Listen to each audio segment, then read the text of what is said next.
¿Cómo están? Soy Carlos de Vega, bienvenidos a una nueva página de nuestra agenda. Hoy les proponemos un viaje al campo de batalla de una nueva guerra global, pero antes dos ejemplos de países donde fallan los líderes.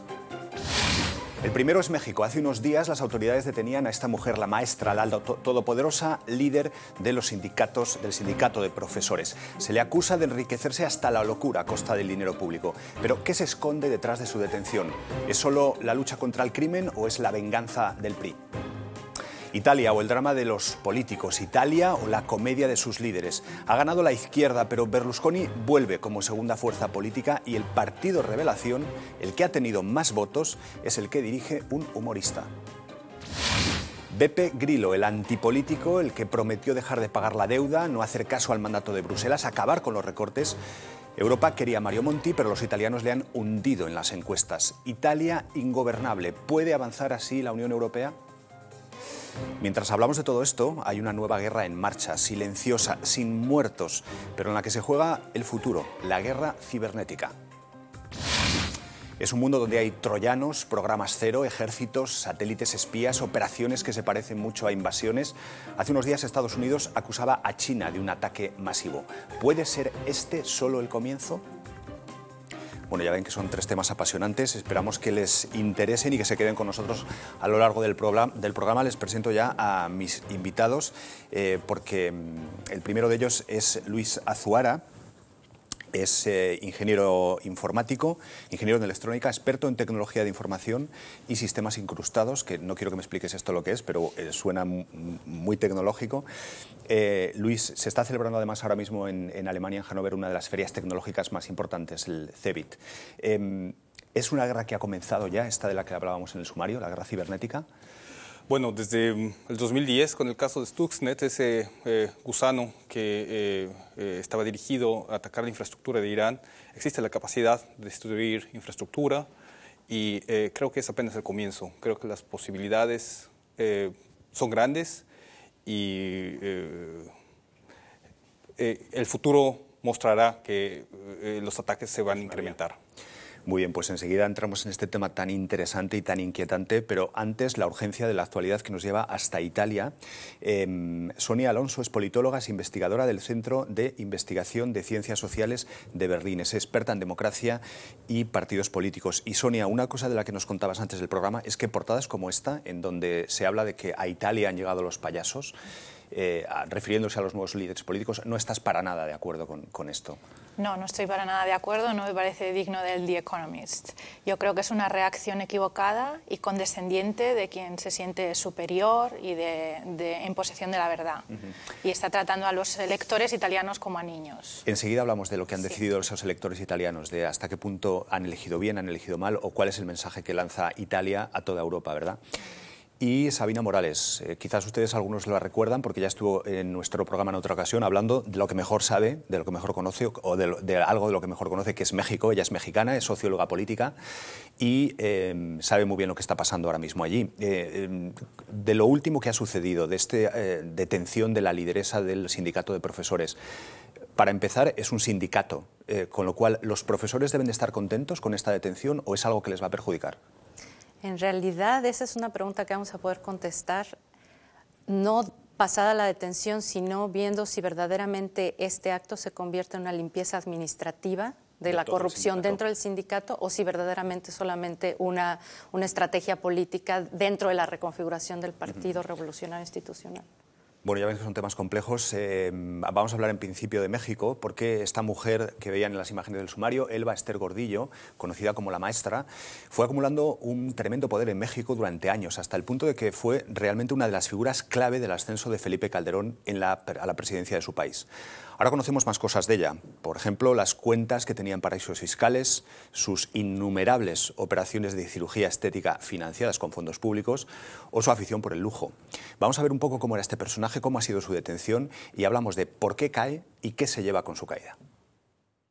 La poderosa jefa del Sindicato de Maestros de México, Elba Ester Gordillo, fue encarcelada de sorpresa. Se la acusa de delincuencia organizada y desvío de recursos. Desde el inicio de mi gobierno me comprometí a cumplir y hacer cumplir la ley. Esa es la primera obligación que tengo como presidente de la República. La ley nos obliga a todos por igual y nadie puede estar por encima de ella. Elba Ester Gordillo ha dirigido el sindicato de trabajadores más grande de América Latina, con 1,5 millones de agremiados. También es vista como un sinónimo de corrupción y un obstáculo para modernizar la educación en el país. Se identificó que durante el periodo del 2008 al 2012 se desviaron sistemáticamente recursos de las cuentas de los trabajadores de la educación. Los maestros, como los más corruptos del país, ¿ayudará a la detención de la lideresa sindical? ¿Podrá México recuperar sus ideales de la revolución? Bueno, estamos hablando del sindicato más numeroso de toda América Latina, el Sindicato de Profesores de México. Lo decía en el informe, 1,5 millones, cerca de 1,5 millones de afiliados. ¿Es un sector corrupto los profesores en México, para empezar, o estamos hablando solo de lo que es la organización del sindicato? Estamos hablando principalmente de la dirigencia sindical y de los mandos superiores. ¿Y por qué no se sabe hasta ahora que esta mujer iba acumulando todo ese poder? Quiero decir, ¿es el fruto de una investigación muy larga o es una venganza política por el hecho de que esta señora apoyó a Calderón y ahora llega Peña Nieto? Bueno, es interesante. Podríamos contestar esta pregunta desde 2 ángulos. Primero, ¿cómo es que este sindicato llega a tener esas estructuras con esa cantidad de concentración del poder, que se debe principalmente al corporativismo del Partido Revolucionario Institucional, que estuvo en el poder en México durante 70 años y que perdió el poder hace 12 y lo acaba de recuperar ahora? El PRI, digamos, que infla este sindicato para utilizarlo a su favor en luchas políticas. Como muchos otros sindicatos, no es que lo inflara, sino que, digamos, lo cooptó dentro de sus estructuras, como a muchos otros sindicatos dentro de la Confederación Mexicana de Trabajadores, y formó parte de las estructuras, digamos, del PRI. En 2005, ya con el primer gobierno de alternancia, hay una ruptura entre las estructuras del PRI y Elba Ester Gordillo, y a partir de ahí ya no hay, digamos, este maridaje institucional. Es decir, esto que estamos viendo de la detención del Elba Ester y ayer en la noche que ya se le dictó acto de formal prisión, no es, digamos, una sorpresa en términos de el PRI está desmantelando este sindicato, sino que ya no había, digamos, un acuerdo político, y lo que está haciendo Peña Nieto después de 3 meses de su gobierno es que está actualizando y limpiando la casa, como podríamos decir, muchas de estas decisiones. Pero Peña Nieto intenta, digamos, recuperar lo que era el esquema anterior que el PRI tenía en los sindicatos, ¿o está realmente intentando limpiar? Esa es una de las hipótesis. Yo creo que va a depender del comportamiento que veamos respecto a Peña Nieto con el resto de los sindicatos que tienen escándalos de corrupción. Es decir, si ahora la maestra está con este proceso, que además es un expediente que empezó en 2010, es decir, no es nuevo, necesitaríamos ver también que se atacaran los casos de corrupción del Sindicato de Petróleos Mexicanos, por ejemplo, ¿no? o del Sindicato de Mineros. Eso nos podría dar probablemente una pista si hay verdaderamente una intención consistente del gobierno por hacer una limpieza de la corrupción de los sindicatos, o si en realidad es simplemente parte de una estrategia política para recooptar un sindicato que el PRI había perdido, porque sigue teniendo beneficios tener este grupo corporativo bajo su control. Hombre, suena un poco mal. Es verdad que el que es secretario de Educación hoy con Peña Nieto fue como el enemigo acérrimo de esta mujer, de Elba Ester Gordillo, cuando Elba Ester Gordillo accedió al poder, ¿no? Y parece que ahora suena un poco a venganza política. No sé si van a ir por ahí las cosas, o más por lo que dices tú de una posible limpieza en todo lo que son los sindicatos. Esta lectura de venganza podría ser posible si fuera, digamos, un hecho reciente, pero como decía, el rompimiento del Sindicato de Trabajadores de la Educación y del partido del PRI se da en 2005, alrededor de 2005, que de hecho es un momento en el que cuando la maestra sale del PRI sin dejar de militar, luego la echan formalmente, funda un nuevo partido político, que es justamente el que utiliza ese voto útil en las elecciones de 2006 a favor del candidato del PAN como revancha, ella como revancha. Pero dime una cosa. Pero actualmente, digamos, no se puede decir que es una especie de venganza. Más bien, Elba Ester Gordillo ya no le es funcional al sistema, y el PRI necesita recuperar eso, porque Elba Ester se salió del PRI con el sindicato y con los votos y con un poder de coacción muy fuerte, porque es un voto que todavía se mueve de manera corporativa. Luis, yo no sé que tú eres mexicano también, Soy mexicano, aunque también. vives en Alemania. la figura del Baster Gordillo era alguien que, digamos que tú la veías y ya te parecía que no era trigo limpio antes de que se produjese esta detención. Quiere decir, sí, su historia es... Era algo, bueno, desde hace muchos años. Era al igual que el PRI, siempre se relacionó con una bandera de la dictadura perfecta, por ejemplo. El caso del Baster como dirigente también era como un sinónimo de corrupción, hasta la percepción que se tenía en México desde hace años. Y sin embargo se mantuvo durante muchísimos años, como probablemente se está manteniendo muchísimos políticos, ya no solamente hablo en México, en muchas partes, pero bueno, hablamos de México hoy, con lo cual es el tema invitado, ¿no? Pero habrá más políticos de este estilo, ¿no? Sí, seguramente. No sé, dirigentes de otros sindicatos, no sé qué similitudes se puedan hacer con el sindicato de educación, como con los electricistas, por ejemplo, o los petroleros. No sé si haya también similitudes con sus dirigentes, ¿no? Lo que dice Luis es interesante porque la figura del Baster Gordillo, digamos, es de las menos honorables de toda la élite política mexicana. Lo ha sido por mucho tiempo.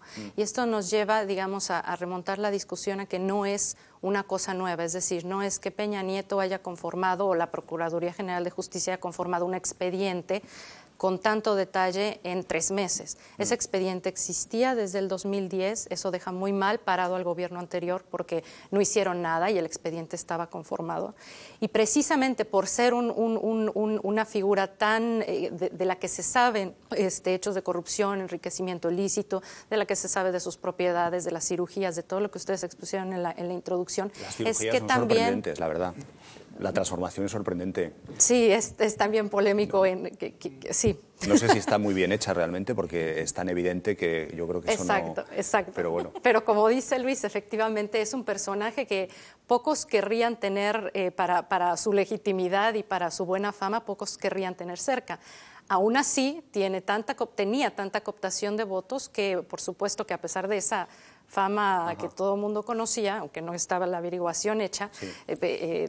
Era aliada y amiga de los 2 gobiernos del PAN, de Vicente Fox y de Calderón. También me sorprende y me gustaría ver también un poco no sé si quieres decir algo. Quería preguntar por curiosidad, porque no conozco el caso bien, ¿en qué se basaba el voto a esta persona? ¿Era un voto, como decimos en España, un voto cautivo, basado en el clientelismo? ¿Qué pasaba con las bases tanto del sindicato como del partido que posteriormente formó? ¿En qué se basaba este voto? Este voto se basa, porque no sabemos si en realidad ese mecanismo se va a desmantelar. En pasado, claro, pero se basa principalmente en el hecho de que el servicio magisterial no está profesionalizado. Todas las plazas, digamos, se comercian al interior del sindicato por vías muy dudosas, entre ellas la herencia, la compra, la venta. No, digamos, no corresponden las plazas de los maestros de educación básica y de educación media superior. Es decir, no corresponden a un servicio profesional, magisterial, en el que haya, digamos, una carrera en base a méritos, etcétera. ¿Y eso siempre ha sido así o sucede desde el momento en el que...?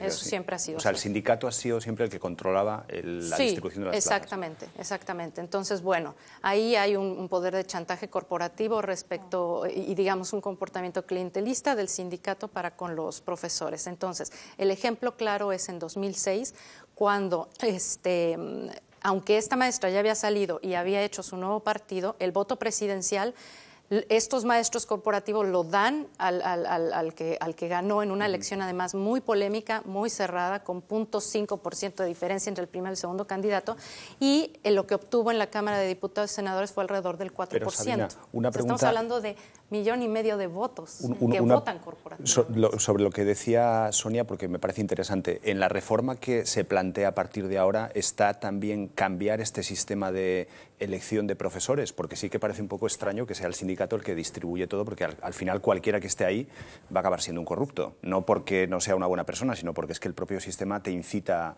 al clientelismo y un poco al tejemaneje, ¿no? Exactamente. ¿Eso está ahí? ¿Esa reforma incluye también ese cambio o simplemente es cambiar la gente? Es importante recordar que, de hecho, la detención del Baester se da un día después de que Peña Nieto, el presidente, promulga la reforma. Sí. Y esta reforma tiene varios ejes, pero principalmente una es establecer la carrera magisterial basada en méritos, basada en entrenamiento, etcétera. Está también la posibilidad económica de que las escuelas cobren sus propias cuotas, que es una de las cosas que más resistencia ha tenido de los sectores de izquierda del sindicato, la coordinadora por la educación, porque justamente ahí hay una vena de entrada para privatización. Y en el marco de muchas otras cosas que están privatizando en el país o de reformas neoliberales, eso está siendo justamente interpretado de esa manera. Sonia, yo no sé, también hay una cosa que me llama la atención y es cómo los sistemas democráticos, o sea, donde vivimos todos, llegan a permitir que durante años y años y años se incrusten seres como este, ¿no? O sea, que la corrupción es algo que parece que hay una cuota que tenemos que aceptarla sí o sí. Bueno, la corrupción ciertamente es algo que es connatural a los sistemas, a todo sistema de gobierno, no solo a las democracias. Lo que pasa que al menos en democracias existe una esperanza de que en algún momento se castigue dicha corrupción. Pero no siempre se hace en las urnas y eso también tiene, bueno, hay varias teorías al respecto, pero también tiene que ver con el tipo de información que llega a los votantes. Y desde luego cuando hay sistemas de clientelismo como el que nos está describiendo ahora Sabina, que está claro que un votante no es tonto y no va a votar en contra de su propia carrera profesional, si está tan claro que para conseguir un puesto necesitas votar un determinado sindicato y un determinado partido, vas a hacerlo. Ahí el diseño institucional también es muy importante a la hora de explicar la corrupción.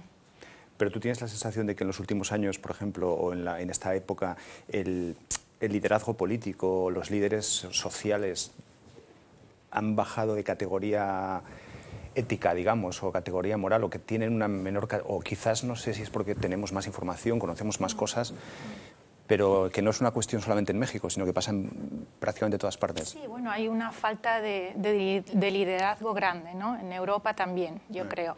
Que sean ahora más corruptos que antes, no creo que se pueda decir. Que salen más a la luz las cosas, seguramente sí, que tenemos más información, que están más controlados porque ahora existe, por ejemplo, Internet, que es algo que antes no existía. No creo que sean unos niveles de corrupción mucho más elevados ahora que hace 40 años, pero es cierto que hay una falta de liderazgo, hay una falta de líderes con visión de las cosas. Ahí tenemos ahora mismo unos líderes con una visión túnel muy estrecha y muy miope, ¿no? Bueno, parte de ese problema que se refleja en las elecciones es lo que ha pasado en Italia, ¿no? En parte.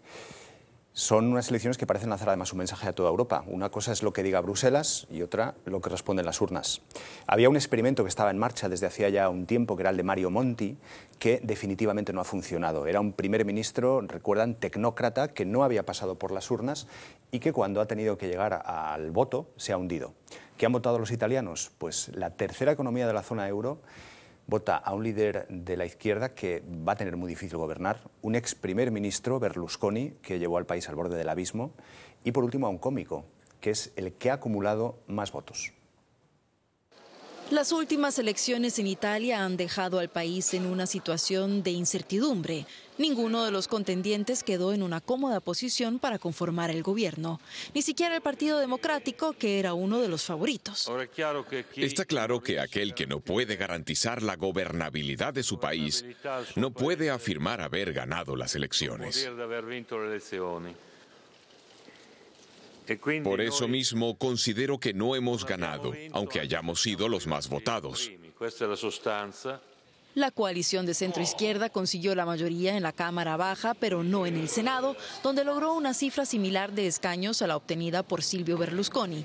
Y aunque el Cavaliere se declara dispuesto a negociar con Bersani, los puntos en común entre ambos son escasos. La tercera gran fuerza política es el movimiento de protesta de Beppe Grillo, que consiguió el 25% de los votos. El cómico de profesión ya ha dicho que no participará en ninguna coalición. La prensa habla de una Italia ingobernable y de la necesidad de convocar nuevas elecciones. ¿Contagiará la crisis italiana al resto de Europa?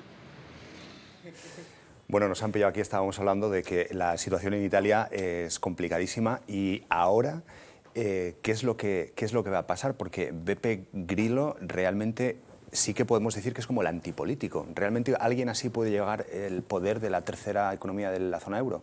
Bueno, hay que diferenciar entre que se llame a sí mismo antipolítico porque se refiere, en realidad es anticasta política o anti-establishment italiano. Otra cosa es que como analistas lo analicemos como antipolítica. No es antipolítica, es política en estado puro. Ya. Es una alternativa política, ¿no? En este caso. ¿A dónde va la situación? Bueno, ahora mismo es una situación complicadísima, pero yo la hipótesis que se está manejando ahora mismo y que veo más probable es que Beppe Grillo o su movimiento den apoyo a otro gobierno tecnócrata. Otro gobierno tecnócrata. Han pasado, ahora mismo la pelota está en el tejado de Napolitano, del presidente de la República. Beppe Grillo ha dicho que ellos insisten, de hecho hubo una declaración... ¿Eso no sería como traicionar a las propias bases que han rechazado? En cierto sentido sí, pero no. Lo más importante para el movimiento 5 Estrellas es no apoyar un gobierno de la casta. Bersani es la casta política italiana. Los políticos tradicionales italianos. Bersani es la casta, pertenece a la casta, lo mismo que Berlusconi pertenece a la casta y lo mismo que Monti lo hace, porque aunque fuera un gobierno tecnócrata, el movimiento 5 Estrellas no hace diferenciación entre los tres. Lo más importante es no apoyar un gobierno de partidos tradicionales.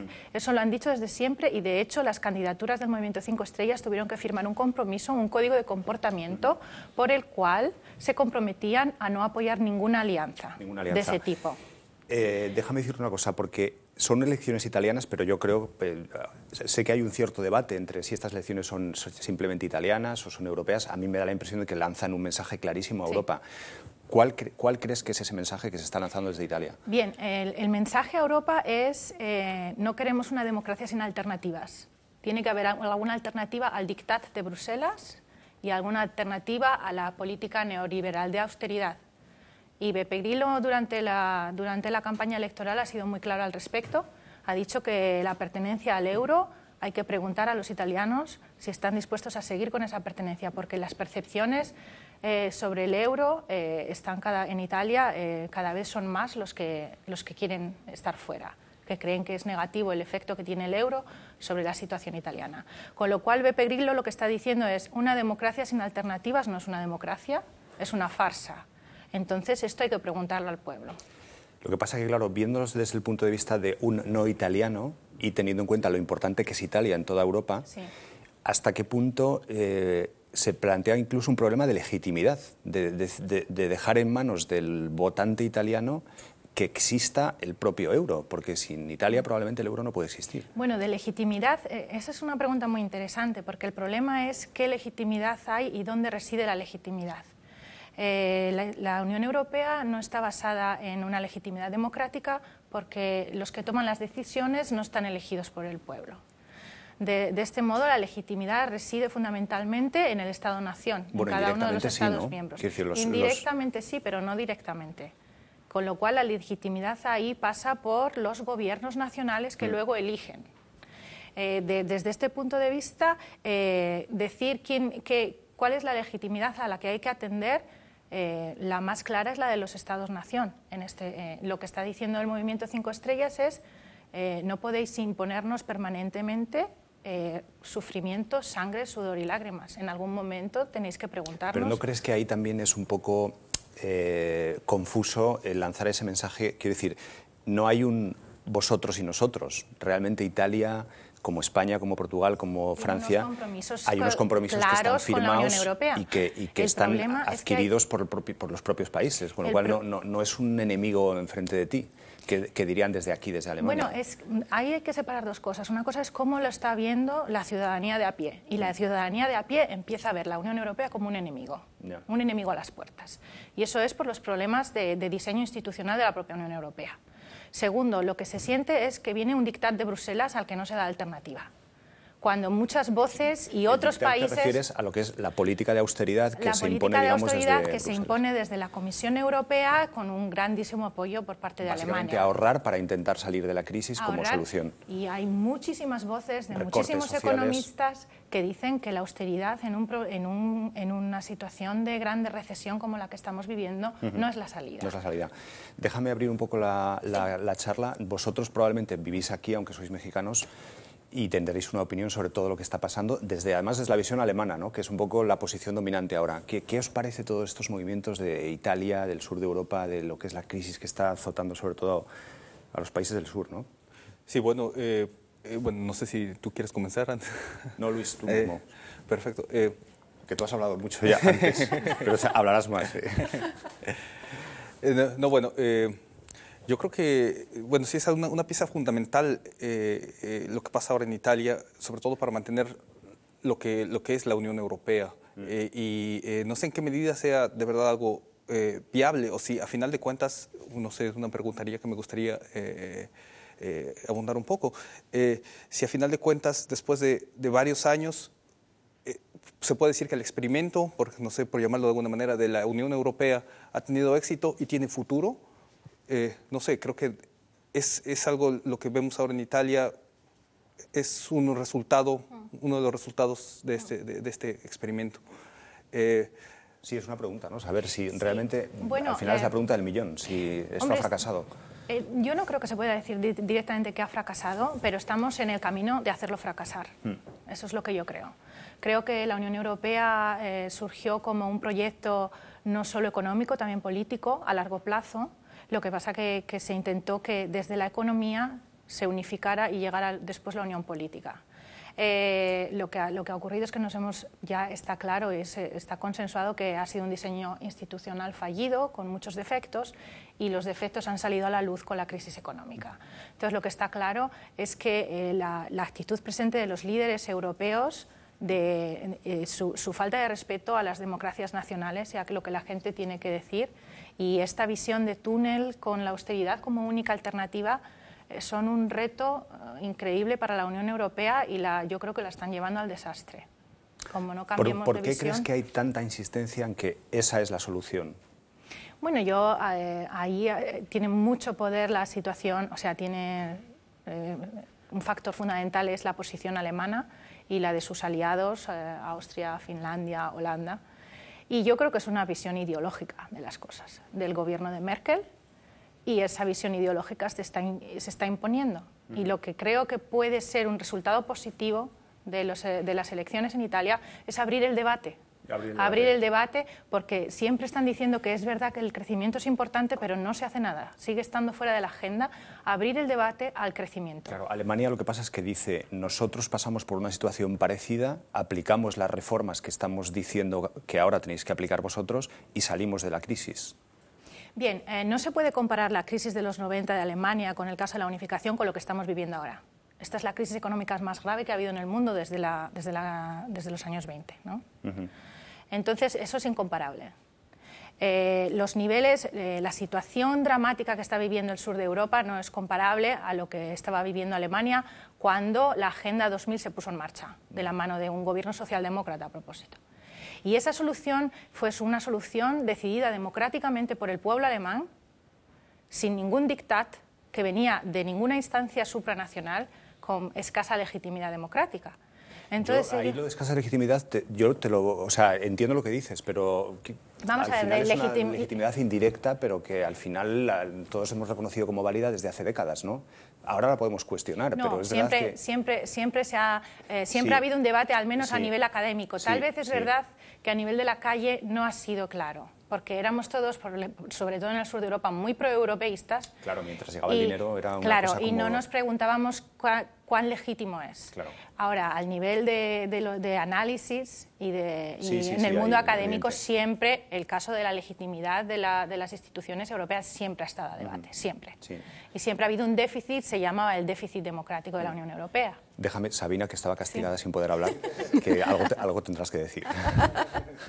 Bueno, probablemente pensar el caso de Italia me remonta otra vez a lo que estamos discutiendo sobre México. Ya sabía que ibas a sacar a México otra vez. Exactamente, porque algo te quedó en el tintero. Porque finalmente estamos viendo cómo las condiciones de la economía jalan la liga hasta tal extremo que ponen a prueba instituciones políticas o estructuras de poder.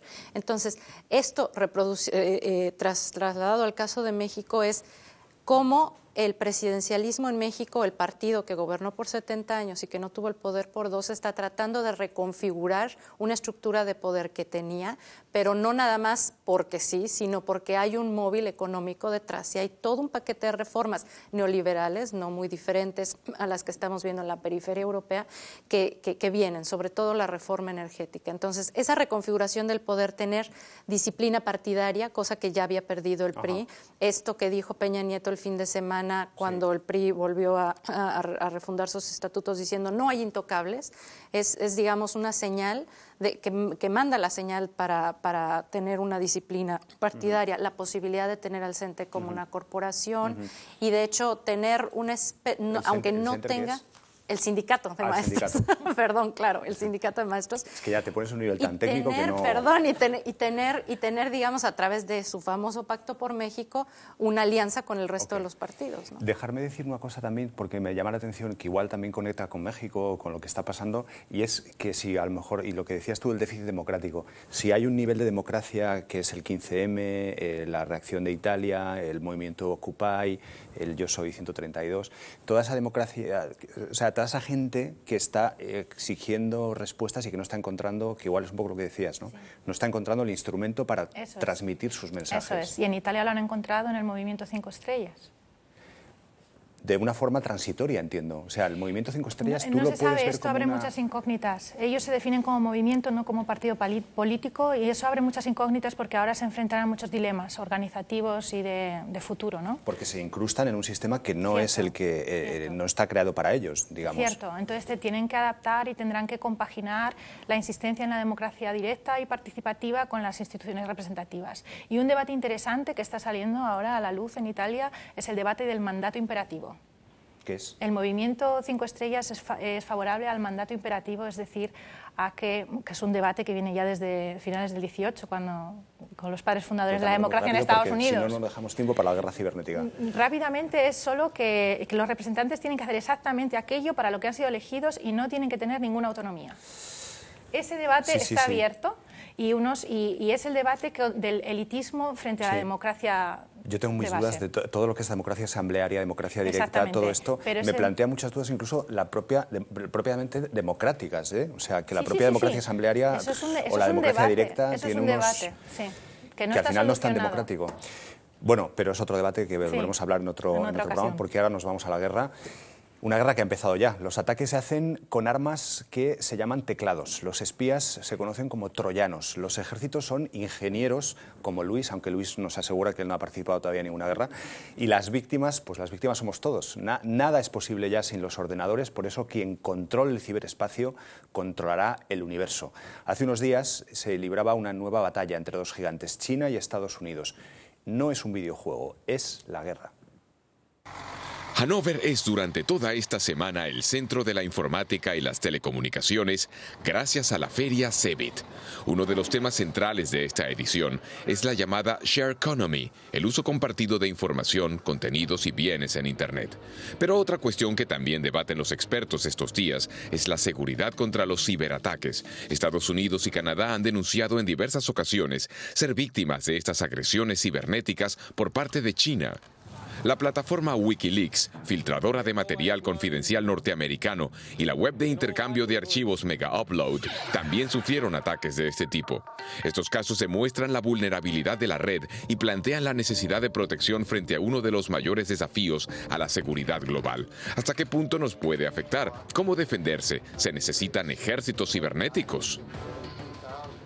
¿Existen ya esos ejércitos, Luis, tú crees? ¿Ejércitos cibernéticos en países como Estados Unidos? Se está formando tras bambalinas.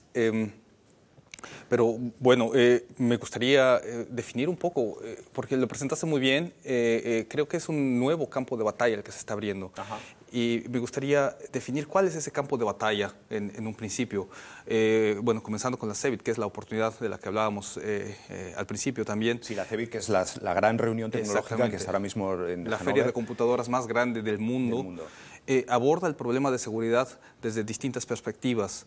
Del sector llamado Cebit Pro, que está dirigido hacia las empresas principalmente, está el Security World, el mundo de la seguridad, donde se presentan las firmas que todo el mundo conoce como McAfee, Symantec. Sí. Pero por otro lado también en el pabellón llamado Cebit Gov, del gobierno, donde se presentan las medidas que tiene que tomar el sector público también en cuestión de defensa en el ciberespacio. ¿Pero es posible esa defensa realmente ante lo que son los ataques estos que se producen de forma descontrolada o muy controlada? Es posible, claro, es una forma técnica que está obligada a crecer también a partir de los mismos avances técnicos. Basados en la famosa ley de Moore, que es una predicción que hizo uno de los cofundadores de la firma Intel, que dice que la cantidad de transistores que se puede integrar en un microprocesador se duplica alrededor de cada 18 meses. Eso implica que los dispositivos van disminuyendo de tamaño y también se multiplican en número. Es decir, que va a llegar un momento en que todos los objetos tengan un chip integrado de alguna manera. Es decir, tienen que interactuar más entre ellos. Al mismo tiempo, también el avance en telecomunicaciones, que permite transferir la información de uno de esos dispositivos a los otros, comunicados a través de lo que conocemos como Internet o los sistemas de nube, de computación de nube, ofrecen o dejan flancos abiertos para posibles ataques, digamos, nuestros paquetes de información que mandamos en la red o que tenemos almacenados en nuestras computadoras o que son procesados dentro de nuestros microprocesadores son, podemos decir, como galeones españoles que contienen nuestro tesoro de información y que son los que personas externas tratan de acceder a ellos para, con fines de espionaje, con fines de lucro. Hay casos, por ejemplo, de robos de identidad. Sí. Pero déjame más que centrarnos en lo que es la seguridad personal, que también, pero toda esta parte más global de guerras, por poner un ejemplo de lo que estamos hablando, lo que hablábamos antes del programa también, de un ataque organizado desde Estados Unidos contra las centrales nucleares, las centrifugadoras de energía nuclear de Irán, que informáticamente alteran su funcionamiento para anular que esto desde Estados Unidos hasta Irán. Esto realmente es como... Sí, eso ya está pasando. Exactamente lo que yo quería marcar. Es nada más la escala de los ataques se ha magnificado en espectro. Es decir, se pueden atacar desde las personas, se pueden atacar a las empresas y pueden atacar también a los países. En el caso de estos ciberataques, han crecido en magnitud en el sentido en que ya son ataques destructivos, tratan de destruir infraestructura propia de los países. El caso que comentábamos, por ejemplo, con Irán en el 2010, donde un gusano, que es una obra multidisciplinaria, algo que fue explícitamente hecho con el fin de obtener información, no solo de obtener información, sino también de tomar el control de maquinaria industrial, creo que lo ilustra. Es decir, en medida en que...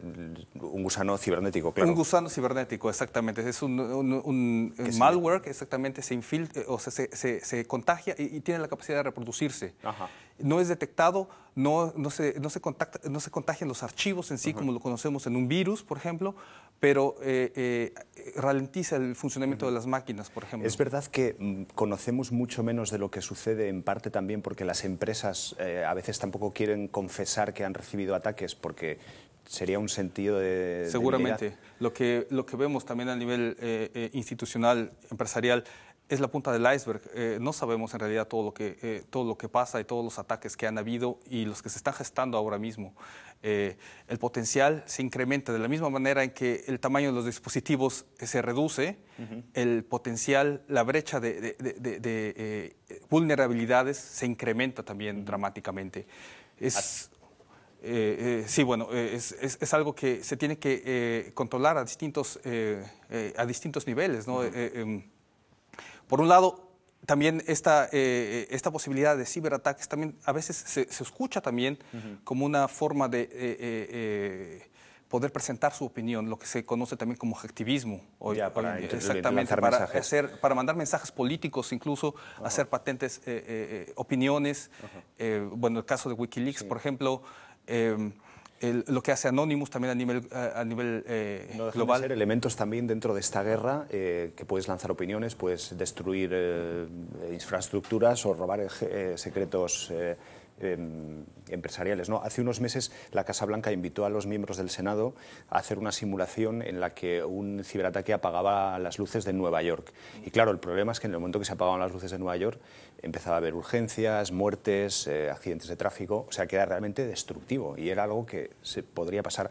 Yo no sé si no es el momento de que a lo mejor se empiece a plantear como una especie de tratado internacional, como hay un convenio del mar o un convenio del espacio, que haya un convenio del uso del ciberespacio para evitar estas cosas, no sé. Indudablemente, el avance de la tecnología tiene que ser seguido muy de cerca por el avance en el área legislativa, basado en los gobiernos locales y desde luego también en organismos internacionales. Pero esos gobiernos locales, ¿tú crees que pueden ir siempre por delante de la tecnología? ¿Que la tecnología no va a ir siempre mucho más avanzada? Es muy difícil, no creo que es posible. Tienen que ir a hacer todo lo posible por estar cercanos. Nunca se ha logrado estar. La tecnología se desarrolla más rápido de lo que lo puede hacer la legislación. Pero a diferencia de una guerra convencional, se trata de una guerra no declarada, ¿no? Uno no sabe quién está declarando guerra a quién y uno simplemente tiene que funcionar con la hipótesis de que lo van a atacar o de que es posible que lo ataquen. Sí, bueno, yo no diría tanto hoy en día que sea una guerra ya, porque no se tiene esa capacidad de destrucción. Creo que estamos en una fase que es una especie de guerra fría, como una prolongación de guerra fría, que es una amenaza latente. Sí, es verdad. O sea, uno no sabe de dónde te puede llegar el ataque. Puede ser de Rusia, puede ser de China, y uno tiene que estar, atento a todas las puertas que pudieron haber quedado abiertas. Por eso muchos gobiernos invierten, o es el momento de invertir en investigación para protección en el ciberespacio. Esas son de las cuestiones interesantes también que se pueden observar en la CEBIT. Por ejemplo, el BSI, que es la Agencia para Seguridad Informática en Alemania, tiene un stand también donde presentan exactamente sus... Sabina, sé que querrías decir algo más, pero ya la música nos lo impide, así que en el próximo programa, porque volverás. Gracias a los tres por estar aquí, se ha pasado el tiempo volando, pero son tres temas tan interesantes, tan apasionantes, que han merecido mucho la pena, muy entretenido. La guerra económica, eso. La guerra económica también. No, eso, lo que dijiste de la bueno, guerra ya ven que fría, aquí seguimos hablando, sigan con nosotros en el próximo programa de Agenda, aquí les espero.